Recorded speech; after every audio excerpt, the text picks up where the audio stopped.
This is Umar for BoxNation. Riyadh season His Excellency Turki Al Sheikh are breaking into the British market, and what a way to do so. One of the best cards I've ever seen, Frank. It is. It's a fantastic card, and we're really grateful from the input from the Riyadh season and His Excellency that's enabled us to get the big fight on, and also this fantastic undercard. It's it's an historic moment in British and world boxing.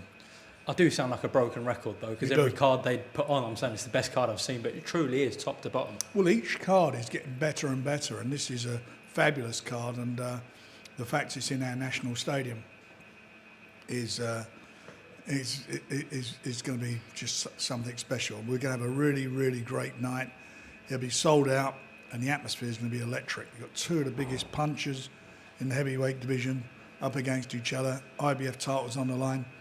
It's got all the ingredients of a classic. Well, yeah, as you said, you don't really need to sell Joshua Dubois. It sells itself. But if you just want to add a bit of a cherry on top of the cake, you've got now a world title. Usyk's relinquished his IBF belt. Yeah, because he was being ordered to defend against the interim champion, which is Daniel, after he beat Hrgovic. But it is what it is what you say. And you know what? You could think over the years, great fights involving all domestic affairs. Two Brits get in the ring together. When there's a lot on the line like this, you always get something extra special. And I think this will be the case with this fight too. Frank, we know sparring doesn't count for anything really, because we saw what happened in Dubois Hrgovic, and Hrgovic banged on about the sparring, and obviously Daniel ended up stopping him. But everyone, when they associate Anthony and Daniel, do talk about their spars at GB, etc. Do you know any sort of information about what happened? Yeah, I've been told, but I'm not going to get into it. I mean, Daniel was 17 years old at the time, and I think AJ's he's 7 years older than him. I think he's 7 or 8 years older than him. So 8 years older than him. So it was what it was. The most important thing is now they won't be wearing sparring gloves. They'll be in the ring, and they're both. Well, AJ's obviously a very mature heavyweight, and I think Daniel's is matured into a really good heavyweight, certainly based upon his last couple of performances, which have been outstanding. Is Daniel Dubois fighting the best version of Anthony Joshua we've ever seen? He'll have to be the best version if he thinks he's going to beat Daniel, in my opinion. Okay. So we'll see. We'll see on the night. Daniel's fought better quality opposition in these last two fights than AJ has. That's a fact. Okay. Again, people are writing Daniel Dubois off just like they did with him in Hrgovic. Well, they wrote it. He was underdog in his last two fights against Baby Miller, and also an underdog against Hrgovic. And he come through. I just interviewed Anthony, actually, and he believes that shot against Usyk was a legal shot. It was. I mean, look, it's irrelevant now. It doesn't mean anything. That referee did what he did. I believe it was a legal shot. But it didn't change. It's not changing the outcome of the fight, so that's gone and dusted. All he can do now is beat AJ on the night and set himself up, hopefully, for a unification match next year. Do you think he has to get rid of Joshua early or not? No, he's dangerous at any stage of a fight. You've seen him in a fight. I mean, Miller he did in, was it 11th last round? Last round. And he shows you what he's all about. And obviously, before he stopped, the round before the referee stopped the fight against Hrgovic was just, I thought, was that much away from getting knocked over. I'm just asking that, and I appreciate you saying about the Gerald Miller fight, but because of the punishment early on that Daniel was taking against Hrgovic, you'd think if he does take those right hands early on against Anthony, it might not last. That's why I'm asking that. Well, see, Hrgovic's a good puncher. He's got a lot of stoppage. I don't want him taking any right-handers, but they're different fights and different fighters. Look, what is going to happen when AJ gets clipped with one of those shots? Is he going to go on his back foot? I've seen him do that in fights.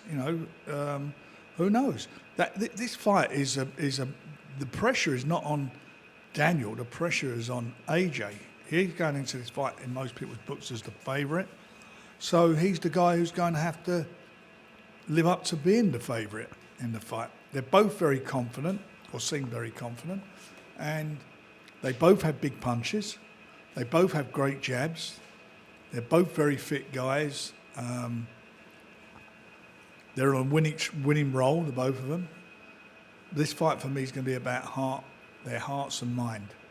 The guy when he gets clipped, how he's going to respond to it, and also as far as his mind concerned, is he going to have a plan B if he gets in trouble? Who's got the bigger heart, Anthony or Daniel? We'll find out on the night. Because to be fair, at times in their career, both their hearts have been questioned. That's why I'm saying what I'm saying. You know, people have questioned it, so I hear that. But all I know is the pressure has been on Daniel, certainly in his last 2 or 3 fights, where people have really questioned, or people have mentioned that and said that, and he's proved them wrong. So that's what he's done. He's done that in those fights. A nice dynamic to this fight as well is that both fighters have been through thick and thin, and both fighters have been with their promoters since day dot. Anthony with Matchroom and Eddie, since the first fight, Daniel and yourself. And as I said, both of you guys, both the fighters have been through thick and thin with both promoters. But now, actually, they're both, I'd say, in their sort of career best form, both of them. They are. There's no doubt about that. They're both, they're both winning fighters.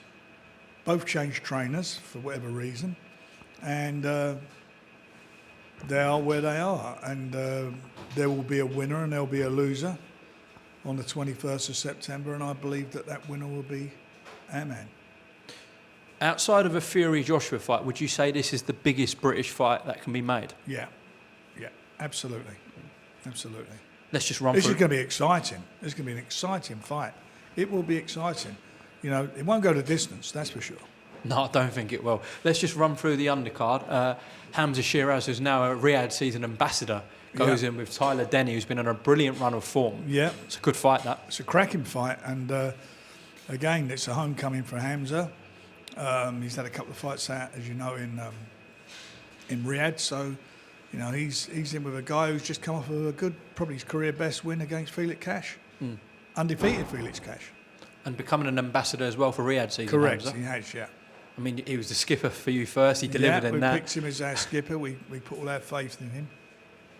Buatsi Hutchinson. It's a cracker of a fight. Again, both of them have had exemplary amateur careers, and they're both good pros. And I think that Willie's coming into his own over the last few fights he's had. In that last fight, I thought he boxed extremely well against a guy who operates at the highest level and done a job.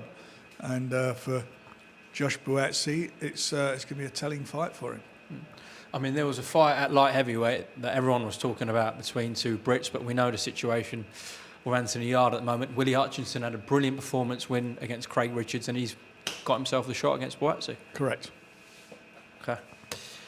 Right, Frank, just a couple of more things, please.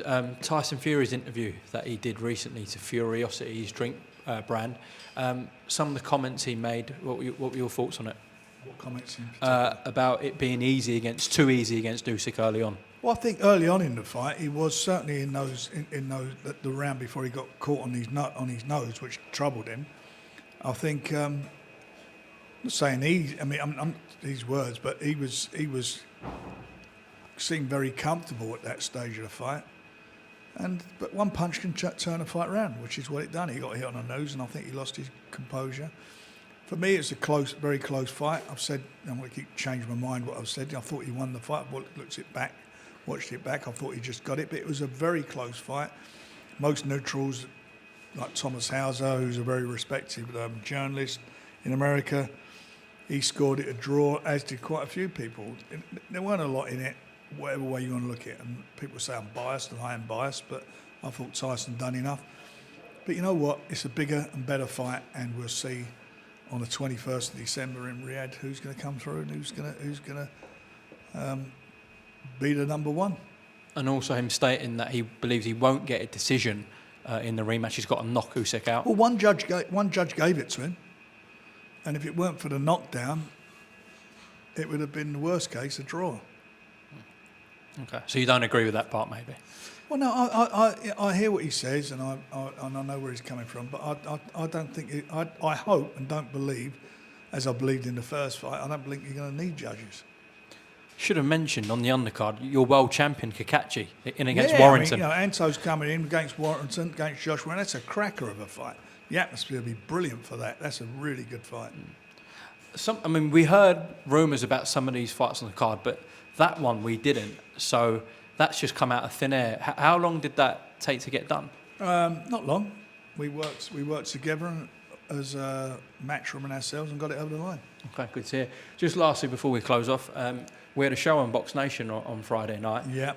Fortunately for your nephews and your family, Casey Kademi lost the fight, but we had a great card, a great event. Yeah. Did you hear much about it? Yeah, I did. I mean, I'll be honest, I was away, so I didn't get to see it, but I'm catching up on stuff this week, so obviously we had the press conference and a lot to do this week, and I'll watch it back. But yeah, as long as they're competitive fights and everybody's entertained, I'm happy with that. But those small all shows critical to like British boxing. Of course, that's where the stars of the future come. They've got to come from somewhere, and they come through the system, and that's where we're talking about fighters who were fighting on the 21st of September. They all started somewhere.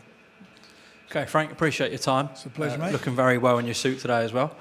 Thank you. We'll see you Friday night in Belfast. I certainly will see you there. Perfect, thank you.